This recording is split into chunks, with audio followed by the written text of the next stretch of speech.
இலைமறை காய்முறையாக இருந்தது, இப்போ வெளியில் வந்துருச்சு. இந்த பூனைக்கு யார் மணி கட்டுவது என்கிற அந்த தயக்க நிலை இருந்தது, இப்போ உடைபட்டு விட்டது. இனி எல்லோருமே விழித்து கொள்வார்கள். சுயநலம் மறந்து கட்சி நலன் முக்கியம். இந்த கட்சியை தொடங்கிய புரட்சித் தலைவர் எம்ஜிஆர், அதன் பிறகு அதை கட்டி காப்பாற்றிய செல்வி ஜெயலலிதா அவனுடைய அடையாளத்தை தொலைத்து விடக்கூடாது அப்படிங்கிற மாதிரி தான். அண்ணா திராவிட முன்னேற்ற கழகம் என்றால் இதனுடைய விதை நெல் எம்ஜிஆர் தான். அதை வீணாக்கக்கூடாதுன்னு தான் மூத்த தலைவர்கள் சொல்கிறாங்க. நீங்கள் உங்களை மட்டுமே முன்னிலைப்படுத்துவது போன்ற தோற்றம் தான் இதில் தெரியுது. யாரோ ஒரு விவசாய அமைப்பு அவங்க தான் நடத்துனாங்க, எங்களுக்கு தொடர்பே இல்லைன்னு. சரி, பரவாயில்ல, மேடையில் வேண்டாம்.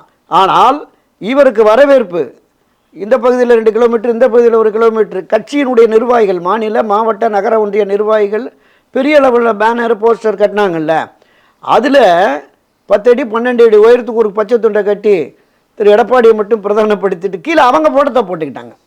நிர்வாகிகள் தங்களுடைய படத்தை போட்டுக்கிறான். அண்ணா திராவிட முன்னேற்ற கழக நிர்வாகி தானே.